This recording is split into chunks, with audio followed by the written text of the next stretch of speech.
Hello everyone, this is Zhiguo from the University of Macau.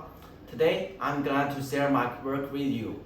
This work proposed a bidirectional voltage regulating cable. As you can see here, this work integrates DC to DC converter into the USB cable connector. Therefore, all passive components and heat are removed from devices. This converter can be configured in A to D and D to D modes. For A to D, it means adapter to devices. In this mode, the notebook is charged with an adapter. Next, let's take a look at the measurement setup and results. This is a test setup of A to D mode.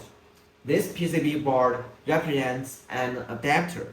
This PCB board represents devices. And this one is for voltage and current bias.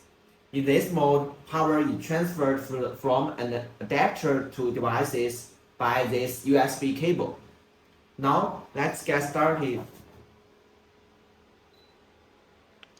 This is the startup waveforms of proposed structure.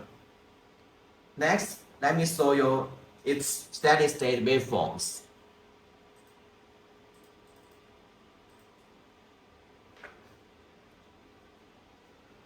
This pink line represents the cable current.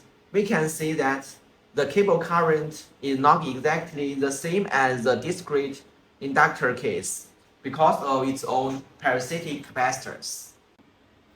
Next, let's take a look at the D2D mode.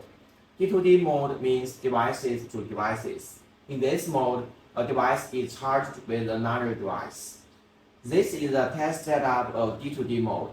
These two both represent devices, and this one is still for voltage and current bias.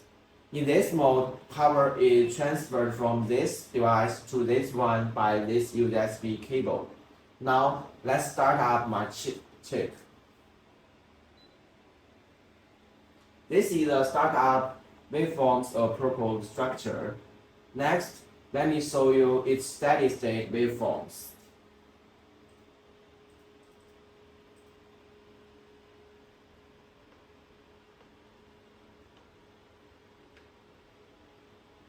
That's all for this demonstration. Thank you for your watching.